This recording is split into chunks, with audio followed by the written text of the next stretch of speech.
咱是一家人，歌词唱出大家心声。因为台顶的所有人拢是重视宗庆的成员。这场联欢晚会是由大台南重视中心会为庆祝父亲节所举办。除了邀请大台南中心会员，也有邀请台湾重视中心总会贵宾到场同欢，互相联络感情。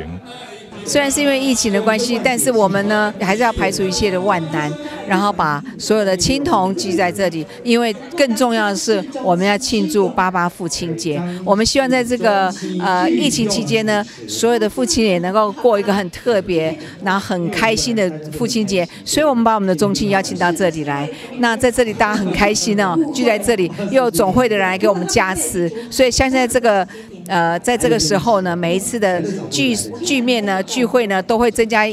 更多的一份的感情。那相信呢，我们在这里大家携手向前呢，就会互相扶持，然后在事业上也好，在人际关系也好，在张氏宗亲里面都可以得到一个彻底的一个发展。大台南重视中心会在去年12月成立，虽然也无一档的时间，不过在创会理事长张惠芳以及所有干部的努力之下，该会活力甲素质真正是一等一的好，甚至还有国际会水准。这和台湾重视中心总会贵宾俄罗盖特质。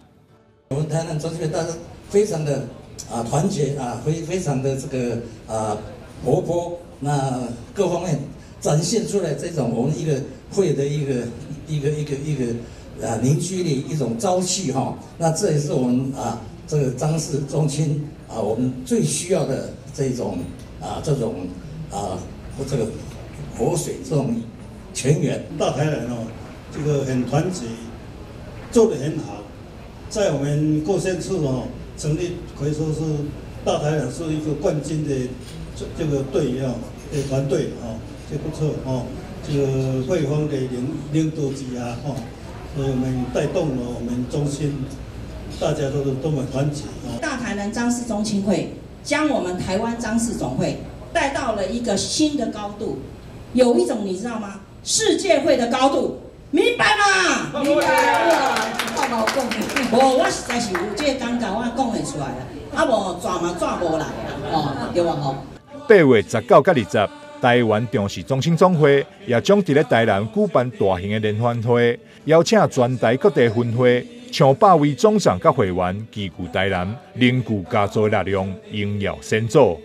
台南新闻张硕维采访报道。